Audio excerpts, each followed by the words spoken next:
This episode is brought to you by Leo Bato and Associates, ang realtor na patok.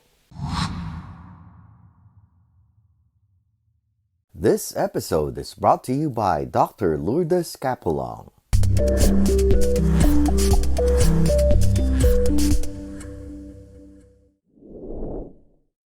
So here you have me working 90-hour weeks, right?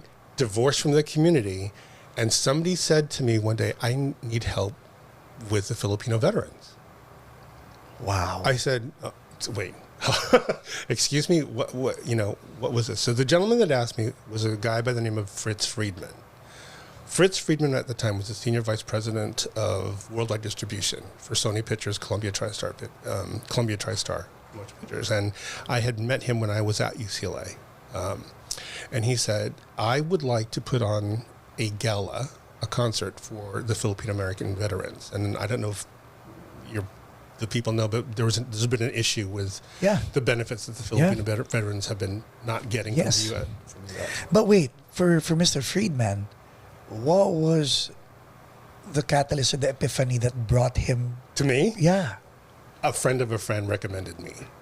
A friend saw me. I had done a dinner for the UCLA Asian American Studies, and they liked the way it was run. They liked the organization. They liked, I didn't So waste on the time. side, maliban sa pagpaparalegal, you were doing events already. Not yet. Not yet. Until this first event. Wow. So this is the funny story. So Fritz said to me, he goes, well, I need you to call these entertainers because I want them to perform for me. I'm like, okay. And then what else do you want me to do? He goes, well, just set up the whole thing and I'll do it. I'm like, okay, I have no idea what I'm doing, but I figured, okay, this is not, graduate work stuff. Anybody in there. So so he gave me the names of 3 people to call that he wants to perform at this gala. Who? You still remember the names? Of course. So, and I had known none of them, right? So the first name was Jennifer Paz.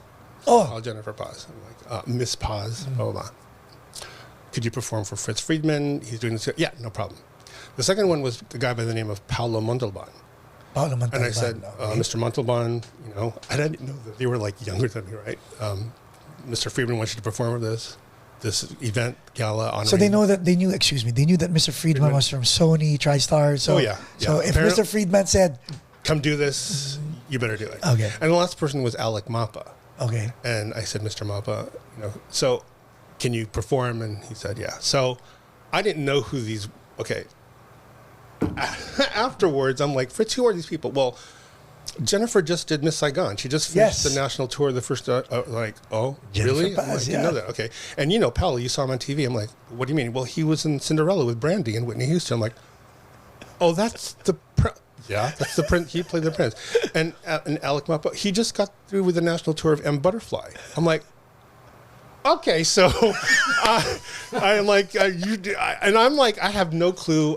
No entertainment background okay, whatsoever. let's dissect that mindset. Had you you did this, you trusted a guy who told you to do this, and you did it without question, and you did it to the best of your ability without knowledge of who these people were. Correct. Sounds familiar? Right? Had you known, would it have changed the way you approached things? Because there was no intimidation when you called them. You were not intimidated at all. I didn't have he gave me their phone numbers. He Yeah. said, call these people. That's I have it. no time to deal with them. Blah, blah, blah. Hit them up. I'm like, okay. So I had to arrange for the flights and I'm like, okay. So that happened, right? Then the next year, Fritz said, well, No. Let's not forward to the next year. Oh, okay. How So did I that thought make you feel when finally you were making it happen, and now goosebumps. So and now it's happening. It didn't matter how I felt. It mattered what we could do for the veterans. For Right. But While it was happening, something was going through your head. Nothing like, shoot, I can do this. When did that epiphany happen? after the event, when Fritz said, we made this money. Fudge. And we're going to give it to the veterans, and we're going to, that's what mattered to me. I didn't care if you brought Elizabeth Taylor, mainstream. I didn't care about that. But you didn't care that you made that event run? No. Whoa. What mattered to me was the end product. If the goal was to raise money, for the veterans, which he did. I think at the time the organization was called Assembly for Justice, and Fritz was working with legislators in the U.S. I mean, he brought Lou Diamond Phillips to testify before the U.S. Senate about the Filipino veteran. You can Google and you can read what he testified on. That was what mattered. It didn't matter because what if one said no, or what if one I had to find somebody else. That's fine. They're just part of the story of the end goal, which was to make money.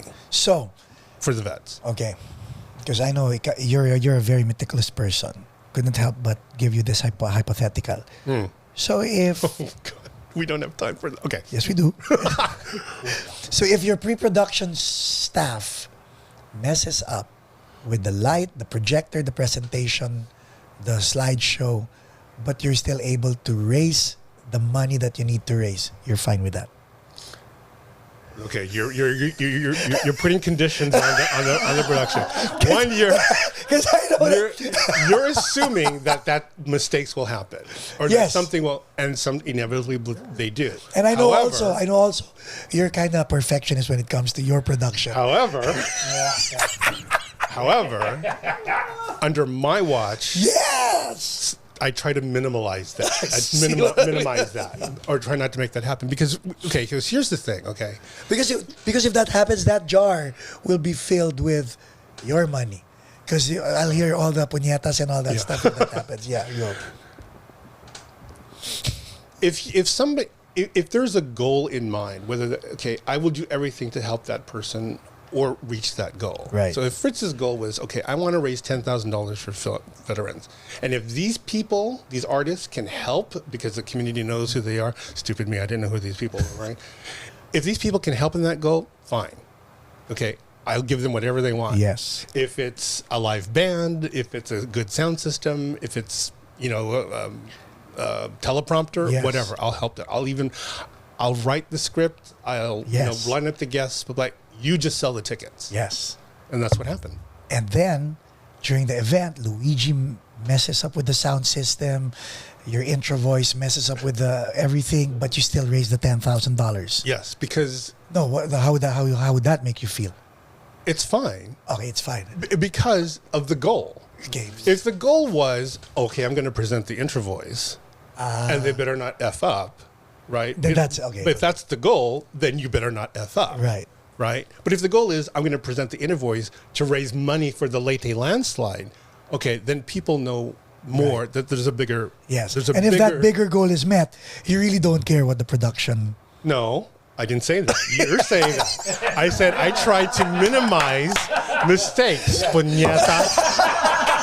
And so that's... Rewind. Is that not what I just said? I said no. Got it. Just make, okay, so the year two, Mr. Fried, you were still working with Mr. Fried. I was still working with Fritz, and he said, I have a bigger project. We're putting up the Filipino American Library. And you're still with the law firm. I'm still working at the law firm. Right, working with the Filipino American Library. And that basically was, there was another pioneer in our community named Auntie Helen Brown, who sadly passed. Inside, what was exciting you? What was exciting was the opportunity. When somebody like a Fritz Friedman knocks on your door without any prompt whatsoever, because at the time Fritz was involved with, he was promoting Filipino American actors and acts. Like he had, the phone number of Lou Diamond Phillips and Tia Carrere, and there was a group named Pinay and other people that he was actively promoting, and he was the only one in the industry at the time at that level, senior vice president, worldwide distribution. Yeah, Columbia doing that, and he was connecting legislatures and community leaders and people with these people in the entertainment business. That's an opportunity that you don't say no to. Did you ask how much am I making? No, I didn't. I've never asked about that. Please tell our audience, because there are people when they would come to me and ask me, they never got back to me. My question is, did you give them a rate? Nope. Because other people would do that, right? If I say, can you do this for me? Yeah, how much are you going to pay me? Bam. It's not that it's bad to ask that question, but sometimes you have to look at the opportunity versus... What's the goal, right? So the goal was to raise money for the Philippine American Library, which was a catalog of what Auntie Helen had pulled together, news clippings, Damn. paper, magazines, all of which was archived in the library. We had books, we had CDs, rare collections. Anyways, that was the goal of the library back then. Year 2, huh? This is the second or third year that he worked for me. And so he had an annual gala, the Philippine American Library Gala, which we did every year at the Biltmore. So one year he brought in Lou Diamond Phillips. That's where I first met Lou. Next year he brought in Tia Carrere. Next year it was, I think the last year we did it was Apple Diap was the honoree. So that's where I first met Apple. Right. And so having the chance to be able to put on a gala, a fundraiser, that means a lot to the community, or that meant a lot to the community at the time, but also having it being, quote unquote, endorsed by these celebrities, it was amazing. So what year did you feel that this was getting to be constant and real? What year? You mean my fundraiser? Of doing it? Because, okay, Clark Kent, I did- Superman. Clark Kent, Superman. Clark Kent is paralegal. Superman, right? Ganun eh. Superman is doing... I'm leading up to how I got to do this as a side gig, right? So, the one of the years that I produced the gala for the for the library, I had Jennifer. Paz. Jennifer Yeah. Paz as my Fritz said, "Go get her again. We like her." Right? And everybody knew. And by this time, you guys are... And she had just did Flower Drum Song. Yeah. At the Amundsen with Jose Lana. This is again where my stupidity comes in. I said, we did the gala, and I said, I'm going to take her out to dinner just to thank her. And during the course of dinner, she said, I heard you want to become a producer. I'm like, what? Who? What is that? Is that a disease? What is it? What does that mean? I'm like, I go, what did Fritz tell you? Because she and Fritz were very close friends at the time. Well, he said that you want to produce something, like either a show or a musical. I'm like, she goes, okay, there's this song cycle, some music by a wonderful new composer by the name of Jason Robert Brown that I want you to hear. Just get the CD, listen to it, and the name of the show is called Songs for a New World. And basically, it's a song cycle. It's like 18 or 19 songs written by Jason Robert Brown that are tied together by the theme, what does one person do in a moment? Whether your back's against the wall, Nice. whether you feel something for somebody else, where you have to make decisions that affect not only your life but other lives as well. It was beautifully written, right? And Jennifer said, "Well, I want to do that. I want to be able to play that in L.A. because L.A.'s never played it here before in L.A." Let me see if I got this. It's a CD with 18 songs, Yeah. all tied in together. Correct. To a theme of what are you going to do X At this moment at in this time. moment in time, right? There's nothing except a CD of Correct. 18 songs. Okay, go. Okay. Damn. So after the dinner, I was with my two friends. One was a guy by the name of Ed, and the other one was Rex. And we were walking around outside after close to Jennifer's place, and I was just asking them, guys, what do I do? She just asked me to produce something, and literally Ed was on my left as the bad angel, and Rex was on my right as the good angel, and they were like, Rex was like, you have to do it. It's Jennifer Paz, and blah, blah, blah, blah. And Ed was like, no, don't do it. You've never had any producing experience before, blah, blah, blah.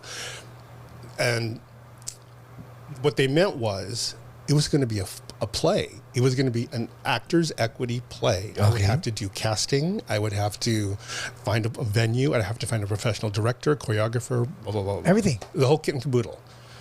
And Jennifer said, well, there's this director that I want to work with. He's Filipino. He's been directing for about 10 years now. His name is John Lawrence Rivera. Okay. John Lawrence has a company called Playwrights Arena, right? So I called him. This is 2003, I think, at the November, December, around that time, because the gala was in October. Yeah, so towards the end of 2003. I met John with Jennifer, and a week later, John says, okay, I have LATC. Here's the budget. We need to get a choreographer. You have to learn equity, the rules of actors' equity. Boom, boom, boom, boom. And I said, okay, I'm in. So I produced the LA premiere of Songs for a New World by Jason Robert Brown in 2004. Who wrote the script? There's no script. It's just songs. All songs. But who brings one song to the next song? so the way it works, and this is, so John got a choreographer by the name of Kay Cole. Okay. Kay Cole was in the original cast of A Chorus Line on Broadway with Michael Bennett. So I had John Lawrence Rivera, I had Kay Cole, and then what they did was they turned a theater in LATC into a coffee shop. Wow. 99 seats, because that's what's allotted by Actors Equity, right? 99 seat audience. And the actors were dispersed throughout the audience. And they would just sing, unbeknownst to the audience member that's sitting next to them. It was a trip. It was a trip. And we ran the run. It was a 4-week run. We extended it another 4 weeks and sold out. So you're going to love this. So I was working at the law firm at this time, right? I would drive from Palmdale. That's where you lived? No, I lived in Marina Del Rey. I would drive every morning to Palmdale to work. I would drive to the theater from Palmdale in downtown LA after work. I would do the box office, and so I was doing the box office one day, and this woman came up, and she was like, "I'd like 2 tickets, please." I'm like, "Sure." I look up, I'm like, "Oh my God." Who was it? Carol Lawrence. Carol Lawrence would play the original Maria in West Side West Side Story. Story, yeah. The wife of Robert Goulet. She goes, "This is my son, Christopher Goulet." I'm like, "Oh my God, are you?" Oh. And then another time, towards the end of the run, and the band was so pissed at me. So Mr. Producer is also manning the box office. Okay. I was doing everything all at once, right? It was so funny because Mom was I gave my phone number, and Mom would answer, and she would mess up the orders. I'm like, "Mom, this credit card is missing 2 digits. I can't charge." "Well, then call the person and then give you." I'm like, "Oh my God." Anyways, towards the end of the run, it was probably the last 2 or 3 shows. My coworker's sister brought her boyfriend in to come at the time. Okay. Your coworker's sister. Okay. Brought in, and so I'm Who was looking the up. I'm like, boyfriend? Jeff Lynne. Jeff. What? And I'm like, "That's Jeff Lynne from Electric Light Orchestra. Like that's like the 8th richest musician in like that. He's watching my show. He's like watching my show." Yeah, and so I didn't tell the band because I knew the band, and they were so upset with me after. Like, "What? Yeah, Jeff. You had Jeff Lynne in the audience?" Like, yeah. So that's a mover and shaker right there. that was a mover and shaker. So that was my foray into producing. I was literally baptized by fire as an impresario into theatrical productions.